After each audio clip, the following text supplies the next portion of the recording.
So let us now understand the pH scale. Alright, so what is pH? Potence of hydrogen. So it's a scale we use to measure how strong or whether the solution is acidic or basic, or if it is acidic or basic, also understand whether it is a strong acid, whether it is a strong base. We are just quantifying it. You have to know that I cannot just say stronger, strongest and all that. I have to have a number associated with it. That measurement of the nature of a medium was done using a scale which was designed for it, and that is what we call as the pH scale. We also have pOH and all that, but it is enough just with the help of hydrogen ion concentration to decide if it's going to be an acid or a base, and if so, what are its concentrations. Alright, so let us now define what it is. This is defined as the negative log. When I say log, it is to the base 10, otherwise we call it as ln, of what? Of the activity. Activity is nothing but effective concentration. Activity of, it is hydrogen, okay? Hydrogen ion. Or in simple words, I write pH as negative log to the base 10 of the hydrogen concentration. We write it generally like this. You have to only remember this. But this is the standard definition. I will tell you how this is different from this. Okay, so in general, it is, as per the definition, it is basically activity of hydrogen. So I will write, if we are taking very diluted action, activity and molarity can be kind of interchanged. So that time it will be in terms of molarity. So molarity is these many moles per liter. That is what we write. But the reason we write it is because concentration, if you're talking about molarity, now I told you the difference between activity and molarity. If it is very much diluted, in like less than 0.1 molar, activity molarity you can interchange. Okay, now don't get into details much about it. It's just defined here. At this stage, maybe you should only concentrate on this definition. But the reason why we are talking about concentration and why are we dividing it here is just so that it is unitless. We don't want pH to be having units. This is in mole per liter. This is also, if you're dividing it by mole per liter, you're just getting this. Okay, now anyway, if you do not want to remember all of this, I will not advise you to. You just need to remember this part. pH is minus log to the base 10 of H plus ions. Now, why are we making it complex, like adding log, negative and all that? If ultimately I am interested in H plus concentrations, then why are we having the scale with log and all that? The reason is because if you remember, in pure water at standard temperature, the concentration of H plus ions is 10 power minus 7. Now, if you are trying to calculate something, everything will be in terms of 10 power minus or 10 power plus powers. It becomes difficult slightly to, in terms of calculation. So, I just want to know, is there any way to make this calculation simpler? For that reason, you had these powers. Now, think about it. For neutral water, the concentration of H plus was how much? It was 10 power minus 7. Okay. Now, let us say why this minus is there. Let us eliminate minus for now. What would have happened? This power will jump, so it becomes minus 7 to the log 10 base 10. And this is nothing but 1. So, you would have got minus 7. And I don't want negative values. That's the reason minus is there. It is my scale. I will design it in such a way that the calculation becomes simpler. That is the reason it was defined this way. Now, instead of remembering all complex powers, it's easier for me because I get it in numbers. And for neutral water, you say the pH is 7. I just showed you that. If the concentration, for example, in hydrochloric acid, the concentration is 10 power minus 2, that time the pH will be 2. Okay, so this is how you can calculate. And what is the range of pH? This is something that you already know. So this is the range of pH. It is from 1 to 14. 7 means it is neutral, and you have now understood why pH of 7 is neutral. This is something you knew, but you never knew the reason. Why? Because neutral water its concentration is 10 power minus 7 at STP or at standard conditions, not STPs. Okay, anything less than that is going to be acidic, anything more than that is going to be basic. How? Because in an acidic medium, the concentration of H plus is more. Obviously, the power will be less. We have negative power here. So, acids will have concentration in terms of minus 2, minus 3 and all that. When you take it out, it becomes plus 1, plus 2, plus 3 and so on. Bases have hydrogen ion concentration in the range of 10 power minus 10, minus 11 and so on. That's the reason you will get a value above 7. Okay. Yes. Now, important thing is, as you shift from neutral towards left side, the pH is obviously decreasing, but acidity is going to be increasing. This is something you already know. And from neutral, if you are shifting towards the base side, pH is increasing, but in terms of basicity, I should say basicity is increasing. That means I'm not talking about basicity of an acid here. I'm talking about the nature of the base. It is becoming more and more stronger here. It is becoming more and more acidic here. Alright. Overall, if I have to write like this, as the pH increases, the medium is becoming more and more basic. Or acidic nature is reducing till here, and after that it's becoming basic. Okay. And pH, I write all the things from left to right. pH is increasing, H plus concentration is decreasing. You can see it mathematically, it is negative. Alright, so it is decreasing. Or if pH increases, I can say acidic nature is decreasing. Okay, so everything in one place.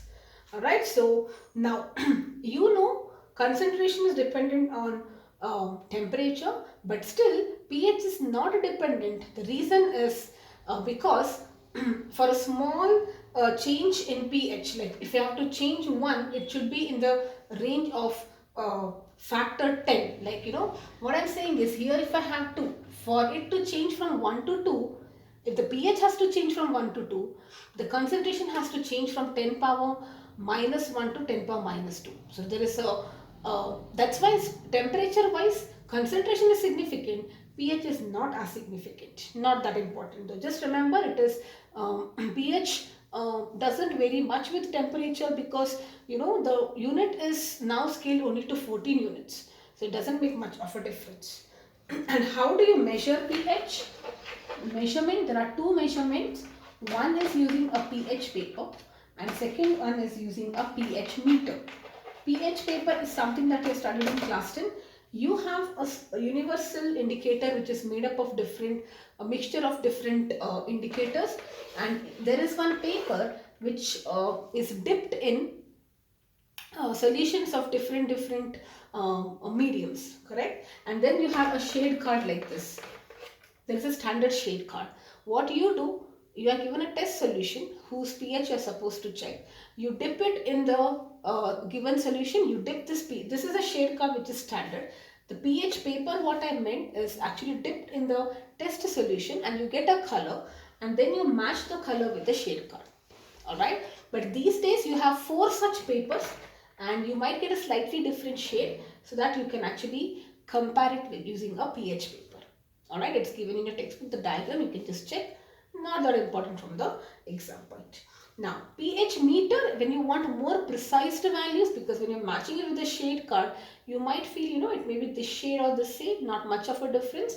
So this is a more precise way, because you can get pH with around 0.001 precision.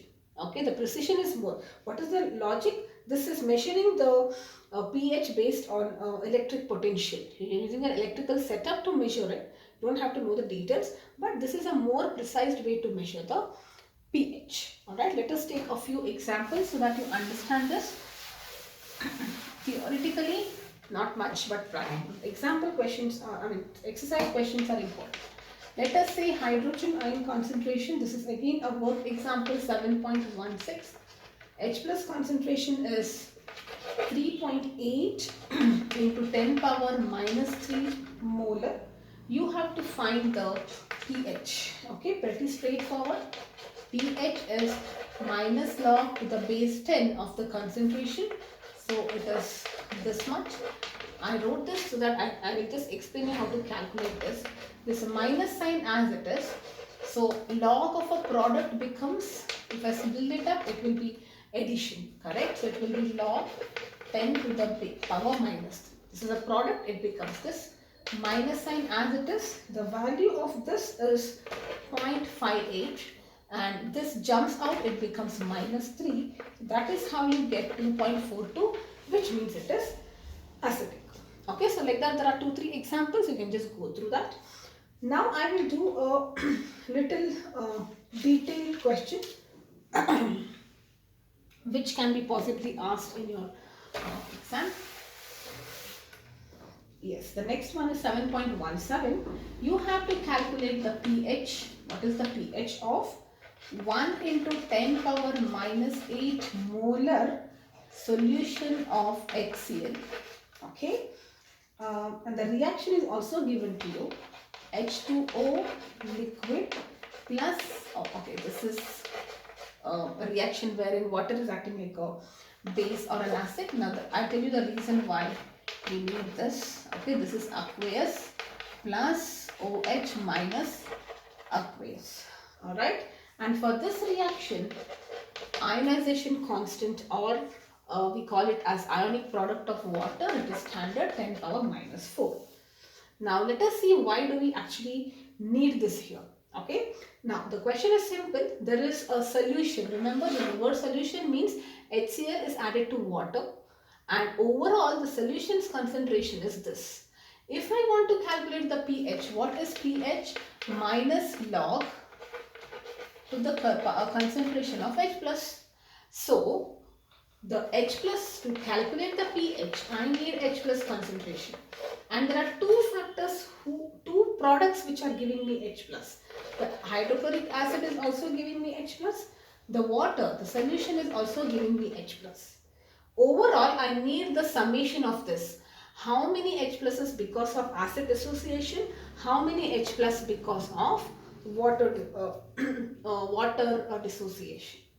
That is what I would be needing. Okay, so my aim is to find out the overall H plus concentration. Okay, now you know HCl is a very strong acid. The solution, when you put it, everything is almost dissociated. Okay, now to calculate H plus, I need to know the reaction. What happens when you add HCl to water and how it dissociates. H3O plus, this is a strong acid, so it will give you Cl minus, which is the concentration. And what are they saying? The pH of this 1.10 power minus 8 is actually the concentration of this, because they are telling you solution. You are adding water, and when you are adding water, the concentration is going to be 10 that is given to you. 1 into 10 power minus 8 molar solution. This is a solution now. This is 10 power minus 8. Okay, because this is a strong acid, I will not be left out with any hydrochloric acid. Everything would have been dissociated. And this number, it is given to me in the question. Now, let us take, this part is sorted now. I have to worry about this part, correct? Now, I know that only water, alright, so only water I need to calculate. Acid part is given, only water contribution. Okay, so now think about it. I don't know how much of water, because the solution, when I say I can add any amount of water to it. Now you must be wondering that, you know, this is going to be 10 power minus 7. That is only when it is in case of pure water. Alright, remember pure water, it was this much at standard condition. But when you alter it, it is going to be changed. The concentration changes. So that is what you are supposed to calculate. Okay, so now what happens? Only water, if it is there, it is going to be 10 power minus 7. Now you are going to add something to it. You are adding more of an acid here. So concentration of H plus increases because you are adding water. But all you need to remember is this ionic product is always going to be minus 10 power minus 40. I repeat, if you have pure water, it is 10 power minus 7, 10 power minus 7. That's how you get it. But when you add something, H plus increases, OH will decrease. The product remains constant. Okay, so what will be your ionic product now? It will be the concentration of H plus into OH minus, and that should be equal to 10 power minus. And when I say H plus, it is both the factors which are getting added. So one is 10 power minus 8, and let us say you are having X is the concentration of H plus because of water, and OH will also be the same because you see the stoichiometric coefficients are the same here. So this should be equal to 10 power minus 14. And if you solve for X, you can look at your textbook. It is just some quadratic equation that you get. You would be getting uh, X, what, okay, you will get X value which is 9.5 into 10 power minus 8. And what is X? It is the concentration of OH minus ion in the equation, because H plus I will not directly get it. So you will get POH in that case, and then you will calculate pH by subtracting it from 14. So what will be my POH? POH is nothing but minus log to the base 10 of this. This is going to be 7.02. pH will be 14 minus 7.02. POH plus pH is always going to be 14. Remember this. It's always going to be 14. Okay, so if I know pH, I can calculate POH. I cannot directly calculate pH here because X is the concentration of OH minus ions. So first I calculate this, or else you do this and then calculate. You can calculate H plus, which is this, and then take a log. That is also fine. Yes. Okay. So next I will be doing weak acids and steps to calculation of ionization constant for weak acids.